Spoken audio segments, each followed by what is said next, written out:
көтермейтін сияқты ғой. Бір шыбын жоқ үйімде, көрдіңіздер? Міне жүр. Бұл баяғыста тіршілік иесі бірдеңе жұқып кете ма деп үйге кіргізіп алып, мұрагерге жақсы болып кішкене ойнады, ән деп қуанады.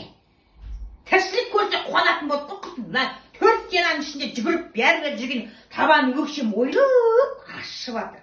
Ауырат кәдімгідей. Құрсын көңіліміз өзіміз көтерейік деп қазір сабақтың бәрін беріп, тыршыны өткізіп, ән күй сабағын беріп, биді беріп кеп тұрмын мен қазір. Әмбебап мұғалім болып. Ән күйі бар, дышысы бар, еңбегі бар, әдебиеті бар, математика бәрінен сабақ беріп жатырмыз ғой. Бізге жететін мұғалім бар ма, жоқ па деп қалдым мен өзім соң жағында. Әкесі айтты, ең болмаса әдебиетті қоя берші, еңбек пен дышыны өзің мойныңа алсаң болады ғой. Шар-шатын тек ең болмаса екеуін алшы мойныңа деп. Ой, қатын сен мықтысың деп арқамнан қағып қойды, соған желіп-желпетіп мен жүрмін мына жерде. Айғайдам. Осы әйелдерді айтам, тегі бар ғой. Мықтымыз ғой шіркін, мықтымыз. Мақтана келсек болады бізге. Сабақ оқытамыз, кір жуамыз, зигзаг-тракпен араласамыз, үй жинаймыз, үйдің ремонтына да араласамыз.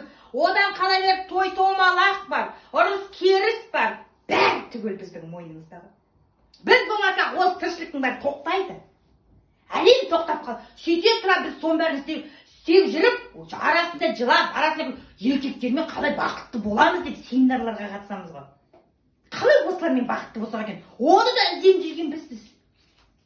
Бізге арналған сабақ, бізге арналған тренингтер неше түрлі.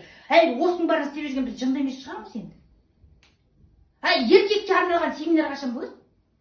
Отанасын әлпештеу, әйелді алақанға салу, немесе қатынымды қайтсем бақытты қылам деген сияқты семинарлар болмай ма? Біз іздене береміз кешке дейін. Олар біз туралы ізденбейді ма сонда? Біз бәрі құрастырып ойын ойнап жүрген сияқтымыз бар ғой. Білмеймін.